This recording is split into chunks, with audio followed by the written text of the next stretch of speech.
విజయవాడ గిరిజన సంక్షేమ శాఖ కమిషనర్ కార్యాలయం వద్ద టెన్షన్ వాతావరణం నెలకొంది.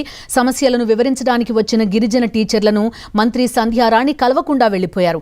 కాళ్ల మీద పడి వేడుకున్నా కూడా మంత్రి మనసు కరగలేదు. మంత్రి సంధ్యారాణి తీరుకు నిరసనగా కాన్వాయ్ని అడ్డుకునే ప్రయత్నం చేశారు గిరిజన టీచర్లు.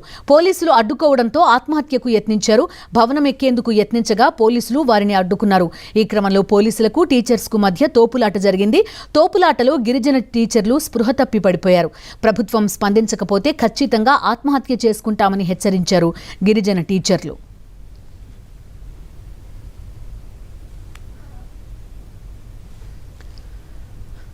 గిరిజన సంక్షేమ శాఖ కమిషనర్ కార్యాలయం నుంచి పూర్తి సమాచారం మా ప్రతినిధి సురేంద్ర అందిస్తారు. గిరిజన గురుకులాల్లో పనిచేస్తున్న అవుట్సోర్సింగ్ సిబ్బంది ఎవరైతే ఉన్నారో వాళ్ళందరినీ కూడా ఉద్యోగాల్లో తీసుకోవాలంటూ ఆందోళన కొనసాగిస్తున్నారు. గిరిజన కమిషనర్ కార్యాలయం ముందు జరిగిన మీటింగ్కి మంత్రి సంధ్యారాణి వచ్చారు. ఈ నేపథ్యంలో వాళ్ళంతా కూడా ఇక్కడ ఆందోళన చేస్తున్న పరిస్థితి. అయితే సమాధానం చెప్పకుండా వెళ్ళిపోయిన పరిస్థితి కూడా కనిపించింది. వీళ్ళంతా ఆందోళన చేస్తున్నారు. మంత్రికి వినతి పత్రం ఇస్తామంటూ పోలీసులు లోపల తీసుకెళ్లారు. కానీ మంత్రి మాత్రం స్పందించకుండా వెళ్ళిపోయిన పరిస్థితి. దీంతో వీళ్ళంతా కూడా ఆగ్రహించి ఆందోళన చేస్తున్న పరిస్థితి. అమ్మ, ఏం చెప్పారు? మీ డిమాండ్ ఏంటి? మంత్రి ఏం చెప్పారు? మమ్మల్ని అసలు మాట్లాడనీయలేదు. పోలీస్ సార్ మమ్మల్ని తీసుకెళ్లారు. సార్ ఎవరు మాకు తెలియదు. పోలీస్ అయినా మమ్మల్ని తీసుకెళ్లారు. పైకి తీసుకెళ్ళాక మాట్లాడిస్తాను, నేను ఒక్కదాన్నే మాట్లాడతానన్నాను, మాట్లాడిస్తానని చెప్పారు. సార్ మమ్మల్ని తీసుకొని వెళ్ళినప్పుడే డోర్ ఇట్లా ఓపెన్ చేసుకొని వచ్చింది. మా దగ్గరికి వెళ్ళి పేపర్ తీసుకుంది. మీరు నన్ను ఎందుకు విలన్గా చేస్తున్నారు, మీరు నన్ను విలన్గా చిత్రీకరిస్తున్నారు, పక్కన స్కూళ్ళలో అన్ని డిపార్ట్మెంట్లో తీసేశారు, మిమ్మల్ని మాత్రమే నేను తీసేయలేదు, మీ గురించి నేను ఆలోచిస్తున్నాను, నాకు ఇంకా టైం ఇవ్వండి, అడ్జస్ట్ చేస్తున్నాను కదా అన్నది డోర్ వేసేసుకుంది. అయితే మేము ఎవరికి చెప్పుకోవాలి బాధ? మీరు కూడా టీచరే మేడం, మీరు కూడా టీచరే. పస్తుంటున్నాం. 13 రోజుల నుంచి మాట్లాడే శక్తి లేదు. పీరియడ్ అక్కడ కూర్చున్నా కూడా కనీసం పేరెంట్స్ కి డబ్బులు లేవు నా కాడ. అయినా కూడా ఇన్ని రోజుల నుంచి అక్కడ ఏడుస్తూ కూర్చుంటే దిక్కు కనిపించట్లేదా మీకు? మీరు ఒక గిరిజన మహిళ కదా, మీకు తెలియట్లేదా ఏం చేస్తే ఎట్టుంటారు? ఈ రోజు పొద్దున చేస్తే సాయంత్రం తినే తిండి మాది. 4-5 నెలల నుంచి జీతాలు లేకపోతే రోడ్డున పడ్డాం మేము. ఈ రోజు నేనే చచ్చిపోతున్నా.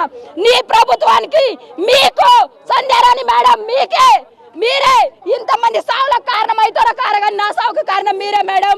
మీ ప్రభుత్వం, మీరు చేసిన మోసము, మీరు మా మంత్రి అనుకోని మిమ్మల్ని నమ్మినందుకు మీరు మాకు చేసిన ఉరి నేనే చచ్చి మీరు బాగుపడండి మేడం.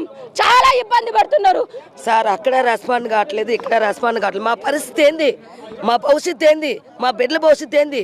ఇంతమంది పేద విద్యార్థులకి భవిష్యత్తునిచ్చి ఉపాధ్యాయులకి తీర్చిదిద్దాము. మాకు ఇదే మేడం ఇచ్చే బహుమతి అంటే మా చావులు కోరుకుంటున్నారా? మరి మా చావులు కావాలంటే అందరూ చచ్చిపోతాం. అప్పుడు మీకు న్యాయమేనా?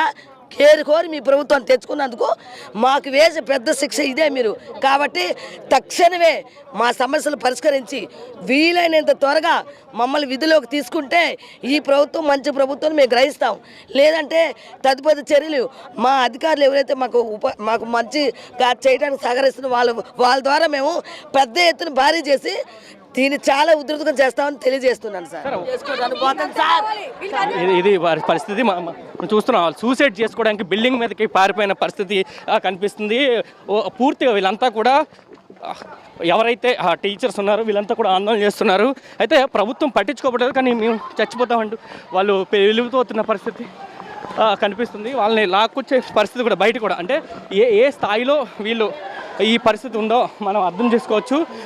వీళ్ళు టీచర్స్ కూడా, అంటే పోలీసులు మమ్మల్ని అడ్డుకోవద్దని కూడా వాళ్ళు చెప్తున్న పరిస్థితి. మేము ఖచ్చితంగా చచ్చిపోతామంటున్నారు. గిరిజన మంత్రి సమాధానం చెప్పాలంటూ కూడా వాళ్ళు డిమాండ్ చేస్తున్న పరిస్థితి కూడా. ఆ ట్రైబల్ వెల్ఫేర్ కార్యాలయం ముందైతే ఉద్రిక్తత అయితే కొనసాగుతుంది. ప్రభుత్వం ఖచ్చితంగా ఒక స్పష్టమైన హామీ ఇవ్వాలంటూ గిరిజన ట్రైబల్ రెసిడెన్షియల్ సంబంధించి ఎవరైతే పనిచేస్తున్నారో అవుట్సోర్స్ సిబ్బంది వీళ్ళంతా కూడా డిమాండ్ చేస్తున్న పరిస్థితి అయితే కమిషనర్ కార్యాలయం ముందు మనకు కనిపిస్తుందని చెప్పాలి. కెమెరా పర్సన్ వంశీతో కలిసి సురేంద్ర, సాక్షి టీవీ, విజయవాడ నుంచి. ఇవి ఈ బులెటిన్ అప్డేట్స్. ఆ తర్వాత బిగ్ క్వశ్చన్ ప్రసారం అవుతుంది.